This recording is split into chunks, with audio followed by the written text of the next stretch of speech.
In today's video, I'm going to teach you how to use the Calendly API in just 5 minutes. If you're looking to streamline your scheduling process and integrate Calendly's functionality into your own applications, you're in the right place. Let's dive right in. First, navigate to Calendly's official website by entering calendly.com into your browser. Once the page loads, look for the login button, usually located in the top right corner of the page. Click on it to proceed. Upon reaching the login page, you'll be prompted to enter your email address. Make sure to use the email address linked to your Calendly account. This will allow you to proceed seamlessly into your dashboard. After entering your email, hit the continue button. Next, you'll need to input your password. When done, click continue once again to access your Calendly homepage. Here, you'll see a variety of options, but for our purposes, we need to focus on accessing the integrations.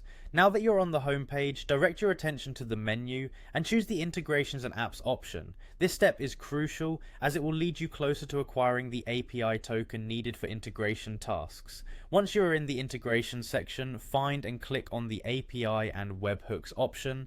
This area is where you can set up webhooks and manage API tokens. It's time to get your API token. Click on the Get a Token Now button.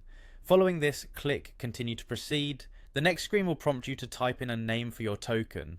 Choose a descriptive name that lets you easily identify the token's usage later on. After naming the token, select the Create Token button to generate it. You'll receive a verification code via the email linked to your Calendly account. Enter this code into the designated verification field and continue. This step ensures that the token request is indeed secure and authorized by you. Once your token is created and verified, you'll see an option to copy token. Click this to copy your new API token to your clipboard, which you can later paste into your application's configuration or code. Finally, wrap up the process by clicking on the Close button, and you're all set. You now have your API token ready for integration. By following these straightforward steps, you'll be able to enhance your applications with Calendly's powerful scheduling features. Whether you're automating meeting setups or embedding scheduling tools into your web app, this API token is your gateway to seamless scheduling innovation. Thanks for watching and happy integrating.